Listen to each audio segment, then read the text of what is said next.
Book of Heaven, Volume 12, June 4th, 1918. Repetition of the reparations of Jesus. Continuing in my usual state, I was saying to my beloved Jesus, "Do not disdain my prayers.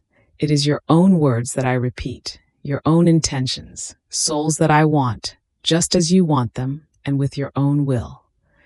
And blessed Jesus told me, "My daughter, when I hear you repeat my words, my prayers, wanting as I want, I feel drawn toward you as though by many magnets. And as I hear you repeat my words, my heart feels many distinct joys, and I can say that it is a feast for me. And while I enjoy, I feel debilitated by the love of your soul, and I do not have the strength to strike the creatures. I feel in you the same chains that I put on the Father in order to reconcile mankind. Ah, yes, repeat what I did, repeat it always, if you want that your Jesus, in the midst of so many bitternesses, may find one joy on the part of creatures." Then he added, "If you want to be safe, repair always, and repair together with me.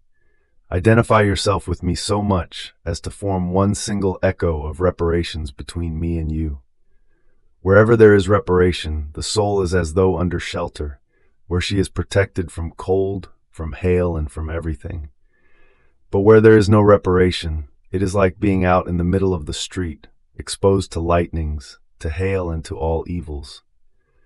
Times are most sad, and if the circle of reparations does not expand, there is the danger that those who remain uncovered may be struck by the lightnings of divine justice."